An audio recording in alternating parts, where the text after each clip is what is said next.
Corona काल में देश के अलग अलग हिस्सों से आई तस्वीरों ने पहले ही सरकार की पोल खोल दी थी, जिस पर सरकार बुरी तरह घिर गई थी और उसने चुप्पी साध ली थी। और अब WHO की रिपोर्ट आने के बाद भी मोदी सरकार की मुसीबत और बढ़ गई है और सवालों से बचने के लिए रिपोर्ट पर ही सवाल खड़े कर रही है। लेकिन विपक्ष ने अब इस मुद्दे पर मोदी सरकार को घेर लिया है। साथ ही कांग्रेस ने मांग रखी है। क्या है कांग्रेस की मांग, आइए देखते हैं इस खबर में। WHO की हाल ही में आई रिपोर्ट ने हड़कंप मचा दिया है, क्योंकि इस रिपोर्ट ने मोदी सरकार के झूठ से पर्दा उठा दिया। हालांकि कोरोना काल में जा रही अनगिनत जानें पहले ही सरकार की कुव्यवस्था को उजागर कर रही थी। साथ ही विपक्ष भी बार बार सरकार से सवाल पूछ रहा था, लेकिन सरकार ने कभी सीधा और सही जवाब नहीं दिया। लेकिन अब सरकार के सभी झूठ उजागर हो चुके हैं, क्योंकि WHO की रिपोर्ट में खुलासा हुआ है कि कोरोना के कारण 2020-21 के दौरान दुनिया में 1.5 करोड़ लोगों की जान गई थी, जिसमें से अकेले भारत में ही 47 लाख लोगों की जान कोरोना महामारी के चलते गई थी,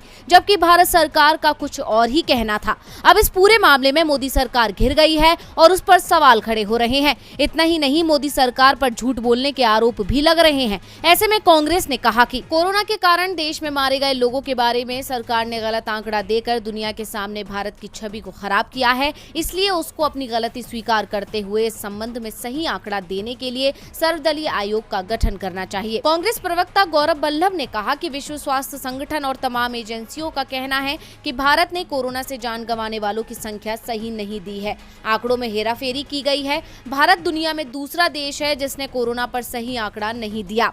उन्होंने कहा कि WHO कहता है कि कोरोना के कारण 2020-21 के दौरान भारत में 47 लाख लोगों की जान गई, जबकि मोदी सरकार ये संख्या 5,24,000 बताती है।